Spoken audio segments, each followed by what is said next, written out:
fuzzy friend, it's Carolina Moore, your favorite sewing and quilting YouTuber, and it's day 2 of the Mini Quilt Advent. I'm so excited to work on this block with you. If you haven't opened up today's envelope yet, go ahead and press pause, open that up, and we're going to get right into making today's block. So hopefully you've opened up your envelope, because today's unit is a 4.5 inch finished quarter square triangle. And we're going to use that together with the 4.5 inch finished half square triangle from yesterday in order to make a 3/4 square triangle block. So it's 2 quarter square triangles and a half square triangle. So we need 3 different fabrics today. Now you could, if you wanted, do 2 different fabrics, and you could have the one be very bold and then the rest of the square all be a different color, or all of this be one and this be a different color. There are actually ways that you can fussy cut those if you want. We'll talk about that in just a second if you're interested, and maybe that would be a fun variation to do, which is where you would take your half square triangle, and let's say that we focused on this, and so when you did this top, let's see, there we go, this top quarter square triangle, you would not be able to cut both of these pieces side by side, but you would need to cut this so that you're grabbing the legs of this, so you would be kind of there, is what you'd end up needing to cut to make these two. And then when you sewed them together, ideally they would come together right on that line, so that the legs of the deer, and that it all kind of comes right together. The head of the deer is on the body of the deer, because the head of the deer would be on the small and the body would be on the bottom. And then you could do some other fabric for here, and that's a really fun way to fussy cut and fussy piece. If you want, like, level 2 fussy cutting would be like fussy cut and then fussy piecing so that they line up and you can't even see the seam. If you've been following along with the Mini Quilt Advent for years, maybe that's what you want to do, and you want to like give yourself a level up. I'm not going to do that this time, I don't think. So I need to find 3 different fabrics that I want to use for today. I want to use these gnomes because I want to use these gnomes a lot. Ooh, do I use the gnomes? Okay, maybe we'll look at the ornaments for tomorrow. I have not looked ahead to see what all the blocks are, so I don't know what tomorrow's going to be and if it'd be great for the ornaments. But if it is, then ornaments it will be. And then, let's see.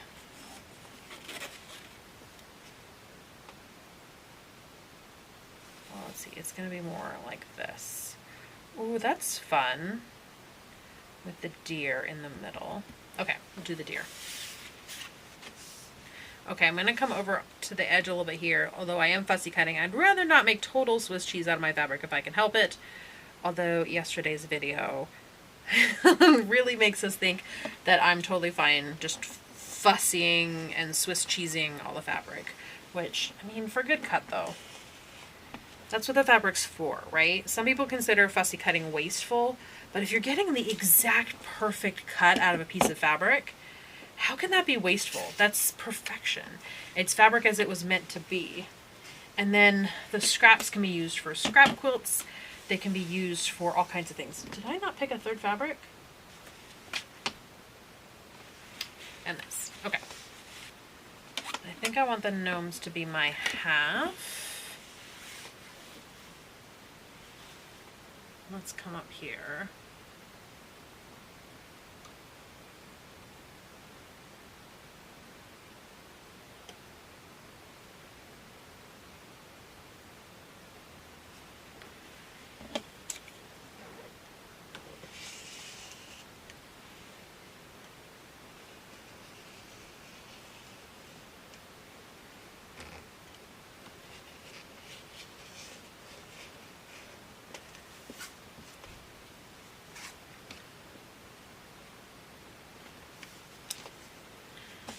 Go.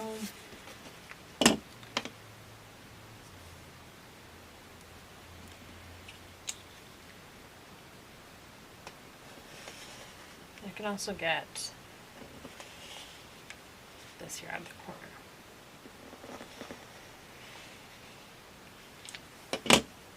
Now, if you lay these all out together, you're going to say, okay, they don't fit, but they're not supposed to fit yet, my friends, because they haven't been, these have to be sewn together. So there's an extra 1/2 inch in here. So give it a second. We're going to sew that 1/4 inch seam, press that, and then it should match up with our little gnomes. And also we do want to be careful because the threads in this fabric go this way and this way. So that means that these two edges are biased. The threads in this fabric also go this way and this way. So both of these edges are biased. And the threads in this fabric go this way and this way. So that edge is biased. So we've got a lot of biased edges going on here. And if you're not familiar with biased edges, it means that basically every single thread is along these two seams. Every single warp and every single weft thread are on these seams for both fabrics. And when you have all of the fabrics like that, it can stretch. I have starched these fabrics, so starching the fabrics is going to make them less stretchy, but not completely. It's not like they're not impervious to stretch. They can still stretch.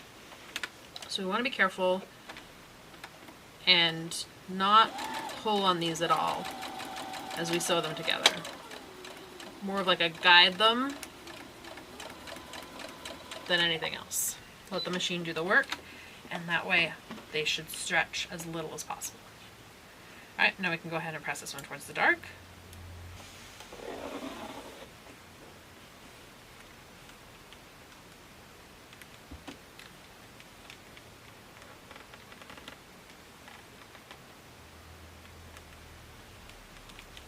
I'm going to double check that everything looks good, and it does. So now I can put these right sides together, and they should be the exact same size if I did a good 1/4 inch seam. I did pretty good.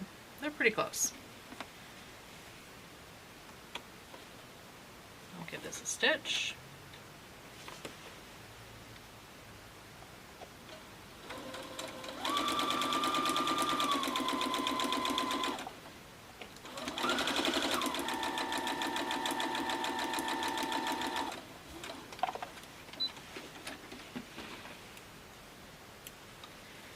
Now we're going to press these towards the gnomes, even if the gnomes were lighter, which they aren't here, but even if they were, we would, because we don't want to press this seam back on itself.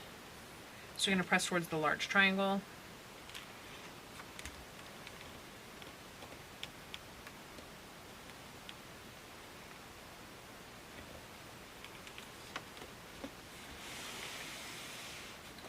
There we go. I don't know how you can tell, how much you can tell in the video, but I've got a little bit of bubbling here.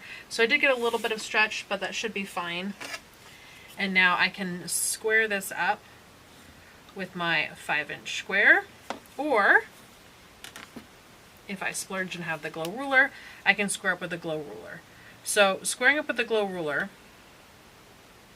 I'm going to do my best to line up at 5 inches and 5 inches.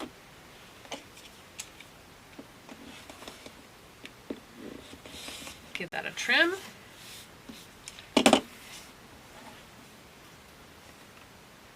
if you find that your block is smaller than 5 inches, if it's a hair smaller, that's usually fine. You can make that up. But if it's significantly smaller, then you may want to remake your block and want to make sure that your seam allowances are a little bit smaller so that everything fits together nicely. There we go. We have block 2 of our Mini Quilt Advent. And we get to put it right here next to block 1. And I will see you at 9 o'clock Pacific, noon Eastern, if you want to join in on the live, or I will see you tomorrow at the same time as we work on block 3. Make sure you've given this video a thumbs up. Ask any questions or comments down below, and subscribe to this channel, my friends, because I will see you right here real soon. Bye for now.